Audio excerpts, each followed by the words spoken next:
Hi everyone, been a while since I've been on Outlast, but I've noticed some comments about how the Rebirth trial got changed, and so I've decided to make an updated version of my previous guide.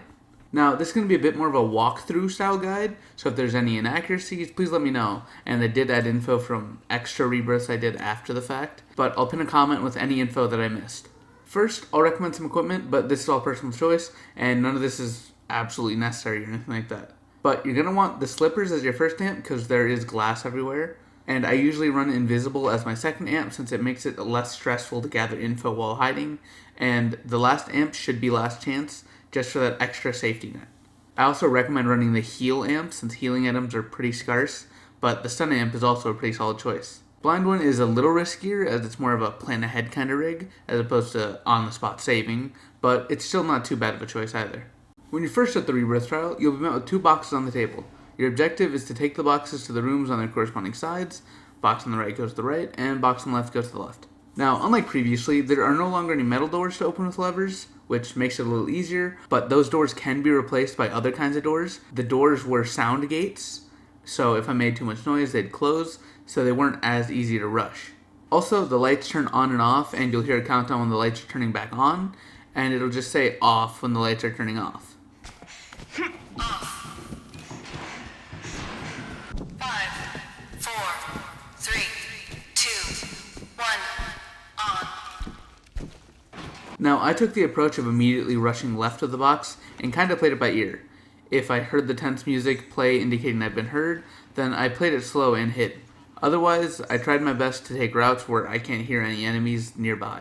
Now, getting the first box destroyed was really easy for me, but remember, every game differs slightly from RNG of items to where enemies are and all that stuff. The second box, however, was a little trickier to get done. I took the side route, which was a little riskier since this side feels to be a little more cramped, a little shorter in pathing, so the enemies loop around and aggro you pretty quickly again. As soon as the enemy left towards the other side of the map, I felt it was safe, and I grabbed the box again and rushed towards the box room, and I had to play it slowly again since the enemy pathed over here again. After some hiding and waiting, and went downstairs when it was safe again, since I didn't want to risk one of the big guys chasing me downstairs. Downstairs is also pretty different from before, as there's now a blind giant down here, so crouch walking is extremely important.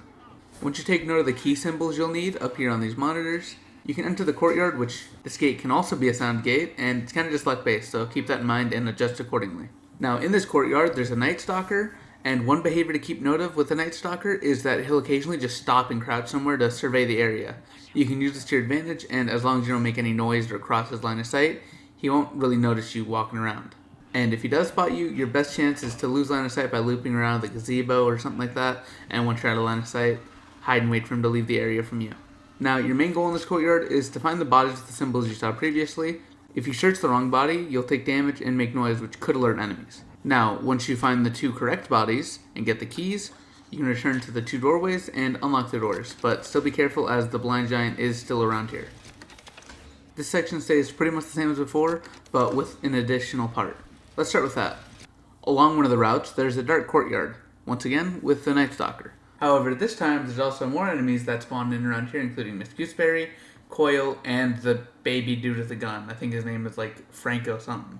Around the courtyard, you'll find a gas can and a building. Within that building, in the basement, there's a generator. You have to pour the gas, tinker with the sides, and crank it. Keep in mind, you can tinker with the sides before getting the gas can or anything like that.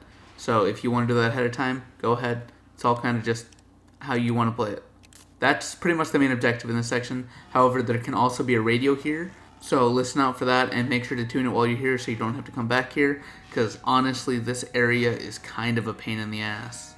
Now, between the two hallways you previously unlocked, there are 3 radios and a film reel. As stated previously, a radio can spawn in the dark courtyard with a generator. Now, once you find all 3 radio waves and tune them, that portion's done and you just need the film reel.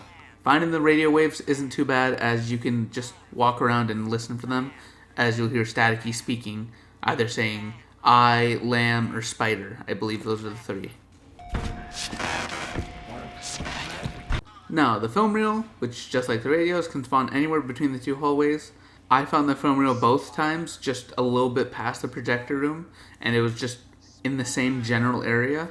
I don't know if it was changed so it has to spawn there, but I'm 90% sure that it can spawn anywhere between the 2 hallways.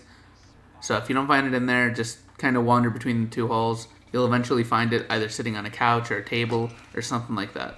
Now, once you found the film reel and replaced it, you'll have to press a button that's on the projector, and in order to press the button, you need to have the generator on, so if you haven't done the generator and you can't press the button, that's why. Now, once the foam reel and the radios and the generator are all done, head back to the first hallway where the blind giant was, and you'll see the outside door has opened. Run outside of the shuttle and enter the door on the right, then climb up here, and continue up to this drop and stop. The second you drop, an enemy will chase you, and you'll have to run immediately into the dark, so make sure your night vision on while you're running, just to make sure you can see where you're going. Even if your battery's out, it's better to have the night vision on, because at least you can see a little bit in front of you. Another thing I recommend is right before you drop down, if you pop your healing rig, as you can see here, it slows the enemy, and it'll give you this little indicator showing that you slowed the enemy. Once you get past the dark hallway and slam through this door, keep pushing forward until a cutscene begins to play, and when it starts playing, you've successfully rebirthed. Now, the rewards have changed a little bit.